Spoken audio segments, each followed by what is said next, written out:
Bienvenue dans les épisodes d'été de Faminimaliste, le podcast qui parle minimalisme en famille. Je compte bien profiter de mes vacances en famille, mais c'est sans vous oublier mes fidèles auditeurs. Pendant ces quelques semaines, je vous propose 2 épisodes bonus par semaine, plus courts que d'habitude et sans invité, pour vous aider à continuer votre réflexion sur le minimalisme tout en profitant de vos vacances. Et bien sûr, en description, vous trouverez toujours les fiches méthodes et les différentes manières d'entrer en contact avec moi. Bonne écoute et bonnes vacances si vous avez la chance d'en prendre. Le minimalisme est avant toute chose un état d'esprit, une philosophie, une manière de voir notre relation aux objets et le rôle que ceux-ci ont dans notre vie. C'est l'application de cette philosophie qui fait que nos maisons sont moins encombrées et plus épurées.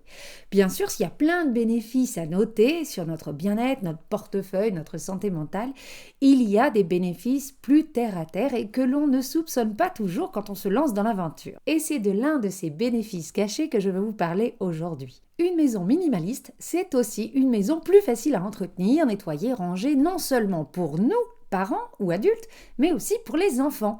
Devenir autonome est beaucoup plus simple dans une maison aérée où tout a sa place, où il ne faut pas bouger 5 objets pour en attraper un. Alors, je ne dis pas que le minimalisme, c'est la clé pour enfin avoir des enfants qui se bougent et qui participent un peu plus à la maison. Mais je ne ferai pas mon travail correctement si je ne vous révélais pas que c'est une aide précieuse.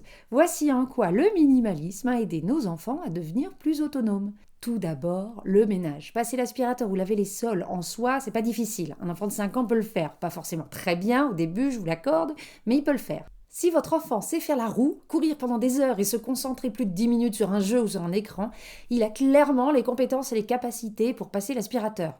Non, ce qui rend la tâche complexe, c'est déjà de sortir l'aspirateur, s'il est dans un placard où tout tombe quand on le sort, et ensuite faire en sorte que le sol soit accessible, qu'on ait de la place pour bouger les chaises et passer dessous par exemple. Faire les poussières, c'est la tâche la plus simple du monde. Là encore, s'il faut bouger 30 trucs sur un meuble sans les casser, puis épousseter les 10 objets avant de les remettre, oui, un enfant de 5 ans aura du mal.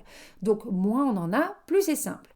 Ensuite, le rangement de leur chambre. Là encore, c'est mathématique. Moins les enfants ont de choses à ranger, plus ce sera facile à faire.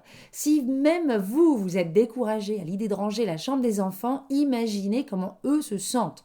Mes enfants mettent moins de 10 minutes montre en main pour ranger entièrement leur chambre. Du coup, comme on sait que ça va vite, on est moins sur leur dos. Et quand il faut la ranger, ils le font sans trop râler parce qu'ils savent que ça va vite. Ils ont leur moment, je vous rassure.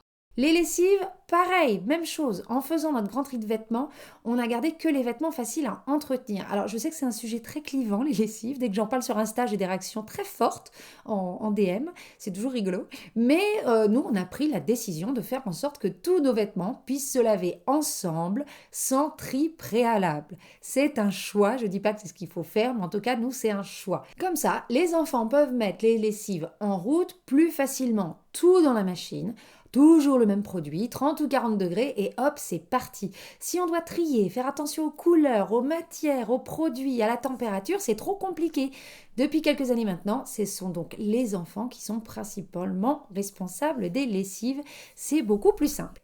S'habiller le matin, moins on en a, plus ça va vite pour se préparer le matin et plus on a de facilité pour que les habits aillent bien ensemble. Ça évite d'avoir leur demander de repartir se changer car ils ressemblent à des petits clowns, à moins qu'on ait envie qu'ils s'habillent en clown et puis là, ils font bien ce qu'ils veulent. Mais en tout cas, pour les plus petits, avoir moins de choix, moins de choses à choisir, forcément ça va beaucoup plus vite. Et enfin, chercher les choses dans la maison. Depuis qu'on est minimaliste, tout a sa place. Les enfants n'ont plus à nous demander 10 fois par jour où sont les choses. Je n'ai plus non plus à leur dire où se rangent les choses.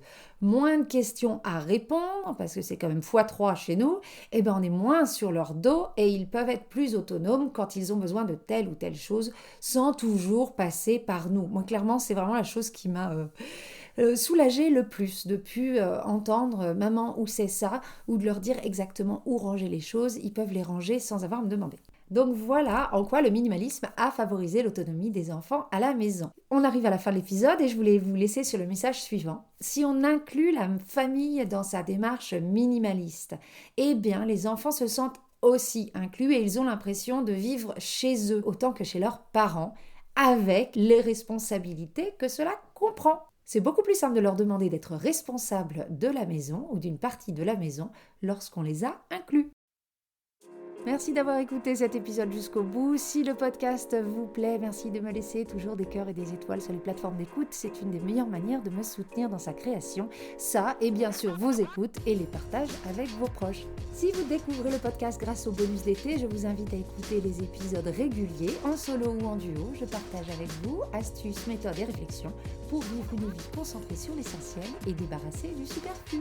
Vous trouverez en description la fiche méthode de l'épisode, ainsi que toutes les manières de rester ou de rentrer en contact avec moi. Je vous dis à très bientôt et en attendant, n'oubliez pas, vivre avec moins, même en vacances, c'est vivre avec mieux.